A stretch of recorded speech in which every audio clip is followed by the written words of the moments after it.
Hello everyone, আজকে আমি সন্ধেবেলায় চায়ের সাথে খাওয়ার মতন দারুণ একটা টিফিন রেসিপি নিয়ে চলে এসেছি, যেটা তৈরি করে রাখলে আপনারা যখনই মন চাইবে ঝটপট ভেজে নিয়ে খেতে পারবেন। আর ঘরে থাকা কিছু সামান্য উপকরণ দিয়ে আমি এই রেসিপিটা করব।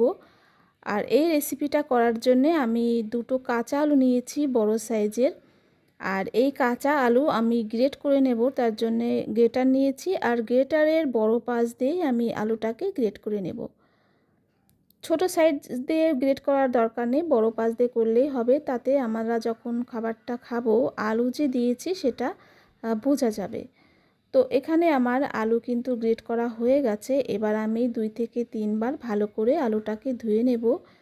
এর থেকে যতক্ষণ না একটা নোংরা জল বেরোচ্ছে ততক্ষণ আমরা ধুয়ে নেব। 3 বার ধুলেই কিন্তু পরিষ্কার জল বেরিয়ে যায়। তো নোংরা জলটা আমি ফেলে দিয়ে আলুটাকে নিগড়ে নিয়েছি। দেখুন আলুটা আমি নোংরা জলটা ফেলে দিয়েছি। এবার এই আলুর ভিতরে আমি জল দেব। এটা পরিষ্কার জল, আমি পরিষ্কার জলটা দিয়ে আলুটাকে কিছুক্ষণ ভিজিয়ে রাখবো। ততক্ষণে আমি বাকি কাজগুলো করব, কারণ আলুটা তাতে ড্রাই হবে না। তো রেখে দিলাম একটা সাইডে। আর একটা বোল নিয়ে নিলাম।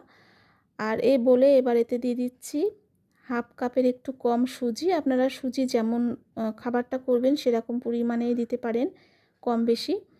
তারপর এতে দিয়ে দিলাম হাফ চামচ ধনে গুঁড়ো, আর জিরে গুঁড়ো দিয়েছি হাফ চামচের কম। আর কালারের জন্য হলুদ গুঁড়ো আর চিলি ফ্লেক্স দিয়ে দিলাম।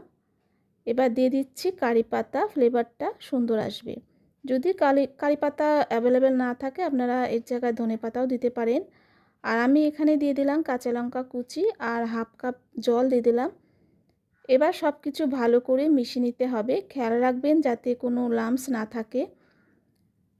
তো আমি খুব ভালোভাবে মিশ্রণটা মিশিয়ে নিচ্ছি, এই সুজির মিশ্রণটা।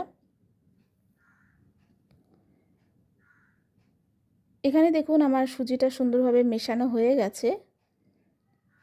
এবার আমি চলে যাব কড়াতে। তো আমি একটা প্যান নিয়েছি আর এতে আমি অল্প করে সর্ষের তেল দিলাম। আপনারা চাইলে সাদা তেলও দিতে পারেন।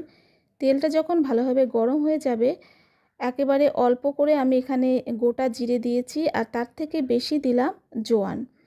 জোয়ান আর গোটা জিরে যখন লাল লাল করে ভাজা হয়ে যাবে তারপর দিয়ে দিতে হবে গ্রেট করা আলুটা।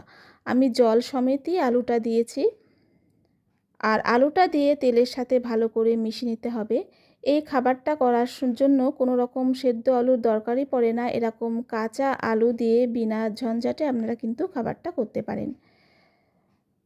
আমি আরেকটু জল দিচ্ছি, কারণ জলটা কিন্তু আমাদের দরকার হবে। তারপর এতে দিয়ে দিচ্ছি পরিমাণ মতো নুন। নুনটা দিয়ে আলুটাকে ভালোভাবে মিশিয়ে নিতে হবে। মিশিয়ে নিয়ে আমি আলুটাকে সেদ্ধ করার জন্যে 5 মিনিট মতন ঢাকা দিয়ে রাখবো, যাতে আলুটা একটু সামান্য সেদ্ধ হয়ে যায়। তো আমি ঢাকা দিয়ে রাখলাম। 5 মিনিট পর চলে এসেছে। আর দেখুন জলটা কিন্তু শুকায়নি। জলটা এরকম শুকাবেন না, কারণ এই জলের আমাদের দরকার আছে। তো জলটা থাকতে থাকতেই আমরা বাকি জিনিসগুলো দেব। আর আলুটা কিন্তু এখানে মোটামুটি সেদ্ধ হয়ে গেছে। এবার আমি এতে দিয়ে দিচ্ছি সুজির মিশ্রণটা। আর এই সুজি দিলে কিন্তু জলটা অনেকটাই টেনে নেয়, সেই জন্যে আমি জলটা রেখে দিয়েছি, যাতে আলাদা করে আমাদের জল এতে না দিতে হয়। এই জলেই যাতে সুজির ডোটা তৈরি হয়ে যায়। এবার এই ডোয়ের সাথে পুরো আলুটা মিশিয়ে নেব। আর এই অবস্থায় গ্যাসের ফ্লেম কিন্তু একদম কমিয়ে রাখবেন, নাহলে কিন্তু খুব তাড়াতাড়ি জলটা শুকিয়ে যাবে। আর আমি এই সুজিটাকে পুরো আলুর সাথে মিশিয়ে নেব। আর খুব তাড়াতাড়ি এই খাবারটা কিন্তু, এই ডোটা কিন্তু হয়ে যায় বন্ধুরা, একদমই সময় কম লাগে। তো আমি মিশিয়ে নিচ্ছি। দেখুন এখানে কিন্তু পুরো মেশানো হয়ে গেছে আলুর সাথে সুজিটা। পুরোপুরি যখন মেশানো হয়ে যাবে তারপর আমি বাইন্ডিংয়ের জন্যে এখানে দিয়ে দেব হাফ কাপের কম আটা, যে আটা দিয়ে আমরা রুটি সাধারণত করে খাই। আপনারা চাইলে ময়দা দিয়েও করতে পারেন, আমি এখানে আটা ব্যবহার করলাম। এবার আটা দিয়ে সব খাবারটা এই ডোটাকে ভালো করে মিশিয়ে নিতে হবে। ভালো করে মিশিয়ে নেবেন। আর গ্যাসের ফ্লেমটা আপনারা একদম কম করে রাখবেন, যাতে তাড়াতাড়ি জমাট না বেঁধে যায়। আর দেখুন এখানে কিন্তু সুন্দরভাবে ডোটা তৈরি হয়ে গেছে। এবার আমি গ্যাসটা অফ করে দিয়েছি। এবার এই খাবারটা আমি নামিয়ে নেব, তার আগে চপিং বোর্ডে সামান্য একটু তেল মাখিয়ে নিচ্ছি, যাতে ভালোভাবে উঠাতে পারে এই খাবারগুলো। তারপর এই ডোটা আমি এই চপিং বোর্ডে নামিয়ে নিলাম।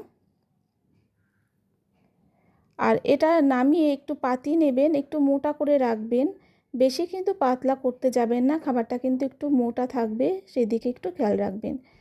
তো আমি একটু ভালোভাবে সাইজ করে নিচ্ছি, একটু বড় করে, আর সুন্দর করে একটু পাতিয়ে নিচ্ছি স্প্যাচুলা দিয়ে। একটু পাশটাও সুন্দর করে নেবেন যাতে দেখতে একটু ভালো লাগে। এবার আমি নাইটের সাহায্যে এগুলো কেটে নেব। আমি এই খাবারগুলো স্কোয়ার শেপে কাটবো, আপনারা আপনাদের চয়েস মতন যে কোনো শেপ করে কাটতে পারেন। তো প্রথমে আমি লম্বা লম্বা করে এরকমভাবে কেটে নেব, তারপরে সাইজ থেকে কাটতে কাটতে এগুলো তুলে নেব, মানে স্কোয়ার শেপে এগুলো কাটতে কাটতে তুলে নেব, তাহলে কিন্তু খাবারগুলো খুব সুন্দরভাবে তোলা যায়। তো দেখুন একটা আমি তুলে দেখাচ্ছি আর কত সুন্দরভাবে উঠে গেলো। এগুলো কিন্তু সাইজ করার কোনো দরকার নেই, এরকমভাবে রেখে দিলেই হবে। যদি আপনারা চান তাহলে সাইজ করতেই পারেন। তো আমি এরকমভাবেই সব খাবারগুলো তুলে নিচ্ছি। প্রথমে এক লাইন আমার এরকমভাবে তোলা হয়ে গেল, পরের লাইনগুলো আমি এরকমভাবে কেটে কেটে তুলে নেব। এরকম একটা একটা করে লাইন তুলে নিলে খুব ভালোভাবে কিন্তু খাবারগুলো তোলা যায়। তো দেখুন এগুলোও তুলে নিচ্ছি। এগুলো আমি তুলে নিলাম।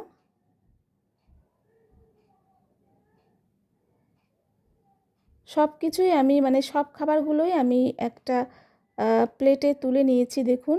এবার এগুলো আমি ভেজে নেব। আপনারা কিন্তু এই খাবারগুলো ফ্রিজে 1 সপ্তাহ ধরে স্টোর করে রাখতে পারেন, যখনই মন চাইবে আপনারা ভেজে খেয়ে নিতে পারেন।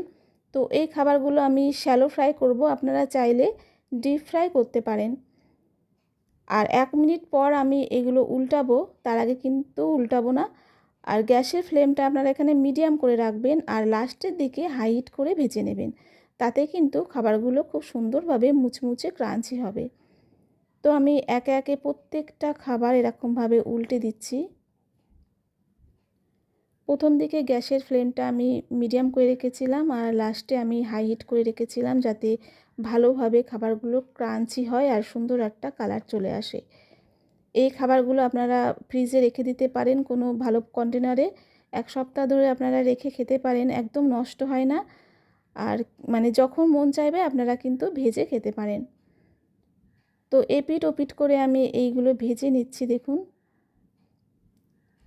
প্রথম দিকে হাই হিট করলে ভিতরটা কাঁচা থেকে যাবে, সেই জন্য আমি প্রথম দিকে একটু মিডিয়াম করে রেখেছিলাম।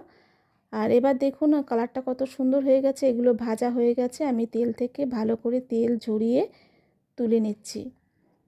এই আওয়াজটা শোনালে আপনারা বুঝতে পারতেন কতটা ক্রাঞ্চি হয়েছিল। আমি বাকিগুলো একইভাবে ভেজে তুলে নিচ্ছি। আমি সবগুলোই কিন্তু ভাজিনি, কিছুটা আমি রেখে দিয়েছি, কারণ অনেকটা হয়েছিল। তো দেখুন তৈরি হয়ে গেল আমাদের সন্ধেবেলার স্ন্যাক্স রেসিপি। আপনারা এরকমভাবে বানিয়ে যখন তখন তৈরি করে খেতে পারেন, খাবারটা কিন্তু দারুণ হয় খেতে। টমেটো কেচাপ কিংবা মিউনিসের সাথে আপনারা খেতে পারেন। আর অনেকটা ক্রাঞ্চি হয়েছিল বন্ধুরা। একটা ভেঙেও আপনাদেরকে দেখাচ্ছি। আমার রেসিপি ভালো লাগলে অবশ্যই একটা লাইক কমেন্ট শেয়ার করবেন, আর নতুন হলে সাবস্ক্রাইব করে পাশে থাকবেন।